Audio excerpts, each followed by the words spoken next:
వినండి, తినండి, పొండి అన్నట్టుగా ఉంటుంది మన జీహెచ్ఎంసీ బడ్జెట్. 8,440 కోట్ల బడ్జెట్ని ఒక నిమిషానికి 10 కోట్ల గురించి చర్చించినా 14 గంటల సమయం పడుతుంది. కానీ కాంగ్రెస్ మేయర్ గద్వాల విజయలక్ష్మి నిమిషానికి 100 కోట్ల గురించి కూడా చర్చించడం లేదు. ప్రజల కష్ట జీవితంతో కడుతున్న పన్నుకి ఇదేనా వీళ్ళిచ్చే విలువ? కేవలం 2 గంటల సమయంలో సుమారు 1.5 కోటి హైదరాబాద్ జనాభా సమస్యల గురించి 8,440 కోట్ల రూపాయల బడ్జెట్ గురించి చర్చిస్తున్నారు. అంటే వీళ్లకు ప్రజల సమస్యలపైన ఉన్న చిత్తశుద్ధి ఏంటో మీరే అర్థం చేసుకోండి. దేశ ప్రజల సమస్యల గురించి పార్లమెంట్లో సుమారు 20 రోజులు చర్చిస్తారు.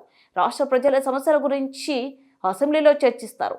కానీ తెలంగాణ గుండెకాయ లాంటి హైదరాబాద్లోనే సుమారు 1.5 కోటి జనాభా సమస్యల గురించి చర్చించడానికి 2 గంటల సమయం ఎలా సరిపోతుంది అని ప్రశ్నించారు.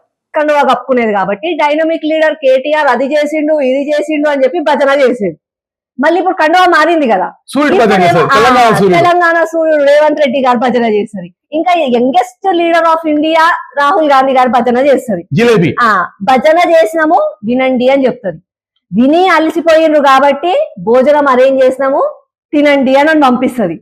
తినొచ్చినాక నన్న అయ్యో అక్క మాకు పైసలు ఇస్తావు, మేము అభివృద్ధి చేయాలి, ప్రజలు మమ్మల్ని ప్రశ్నిస్తున్నారు అని చెప్పి మనం ఆమెను ప్రశ్నిస్తాం. మీరు బాగా ప్రశ్నిస్తున్నారు, ఎక్కువైపోయింది, ఇక వండి అని అంటారు.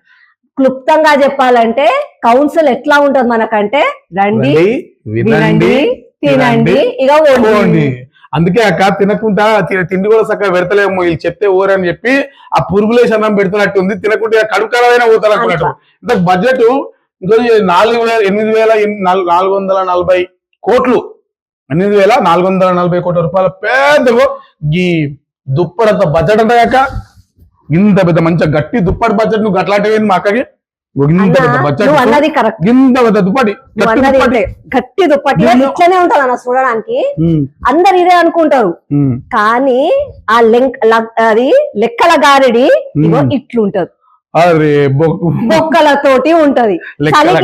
నువ్వు అన్నట్టు చలికి కాపుకోవడానికి అది ఇస్తానని అనుకుంటది, తీరా చూసే వరకు గిట్లుంటది. ఇది మన జిహెచ్ఎంసి బడ్జెట్. ఓకే, ఇప్పుడు భాగ్యనగర్ వాసులందరికీ కూడా నేను ఒక ముఖ్యమైన విషయం ఇప్పుడు చెప్పబోతున్నాను. ఈ 8,440 కోట్ల రూపాయల డబ్బు, మీరు కట్టినటువంటి డబ్బు, మీ జోబుల్లోంచి ఈ ప్రభుత్వానికి వచ్చిన డబ్బు, మీ దగ్గరికి కరెక్ట్ వీళ్ళ దగ్గరికి మళ్ళీ తిరిగి వెళ్ళాల్సిన డబ్బు అసలు ఏ విధంగా చర్చ కూడా లేకుండా పోతుందో మనం ఒక్కసారి చూద్దాం అక్క. నేను ఒక చిన్న విషయం మీరు అందరూ కూడా గమనించాలి. టోటల్ బడ్జెట్ 8,440 కోట్లు కదా. ఇప్పుడు నేను అడుగుతున్నాను అక్క, ఒక్క 10 కోట్ల రూపాయలకి ఒక నిమిషం అన్నా స్పెండ్ చేయాలి కదా. 10 కోట్ల రూపాయలకి 10 కోట్ల రూపాయలకి స్పెండ్ చేయాలి, ఒక నిమిషం అన్నా స్పెండ్ చేయాలంటే ఇంటూ 10 ఇంటూ 60 వేస్తున్నాను నేను, అంతే కదా. దీన్ని డివైడ్ చేస్తే నాకు ఎంత వస్తుంది? రఫ్ గా 14 వస్తుంది, సుమారు 14 గంటలు. అంటే కనీసము ఒక్కొక్క 10 కోట్ల రూపాయల డబ్బుకి 10 కోట్ల రూపాయలు నిమిషం సేపన్నా, కనీసం నిమిషం సేపన్నా కౌన్సిల్లో చర్చ జరిగితే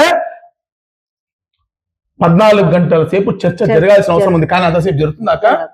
ఇప్పుడు పొద్దున అమ్మగారు ఎన్నింటికి వస్తుంది? 11 గంటలకు వస్తుంది, 11 గంటలకు వస్తుంది, తీర్మానాలు చదువుతుంది, సంతాపాలు చెప్తుంది, కొంచెం సేపు వాళ్ళ భజన వీళ్ళ భజన చేస్తారు. నెక్స్ట్ చాయ్ బ్రేక్, తర్వాత మళ్ళీ వస్తుంది, మళ్ళీ ఇంకా 2 సెషన్లు ఆరనవమంటారు, వీళ్ళనవమంటారు, తర్వాత లంచ్ బ్రేక్, తర్వాత వస్తారు.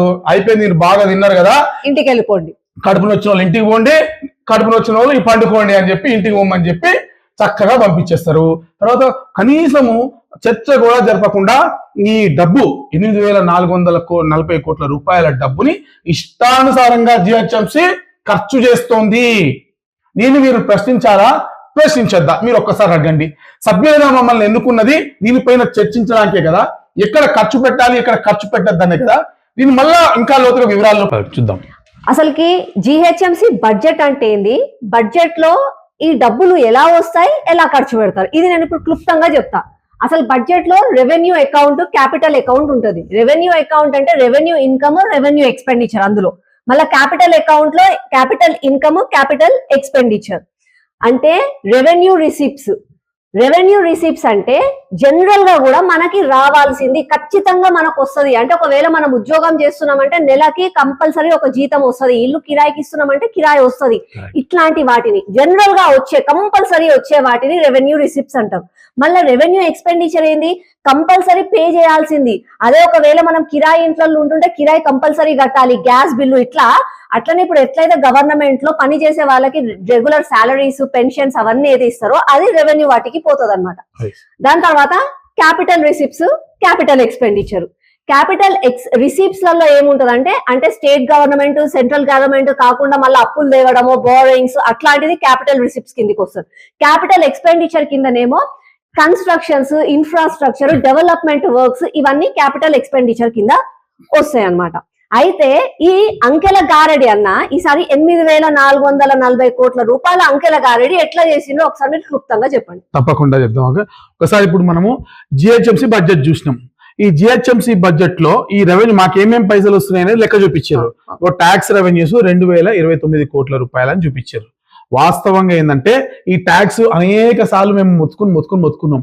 పేదోనికి ఏమో ముక్కు పిండి వసూలు చేస్తారు, పెద్దోనేమో పెద్ద పెద్ద షాపింగ్ మాల్స్, పెద్ద పెద్ద అపార్ట్మెంట్లు కొత్తగా కట్టినవి, వీళ్ళందరికీ కూడా అండర్ అసెస్ చేస్తున్నారు. వాళ్ళ దగ్గర డబ్బులు వసూలు చేస్తలేదు. యాక్చువల్లీ అవి చేస్తే పేదోడి మీద భారం పడకుండా ప్రాపర్టీ ట్యాక్స్ పెరుగుతుంది. సరే, దాన్ని 2,000 కోట్లు చూపించారు. టౌన్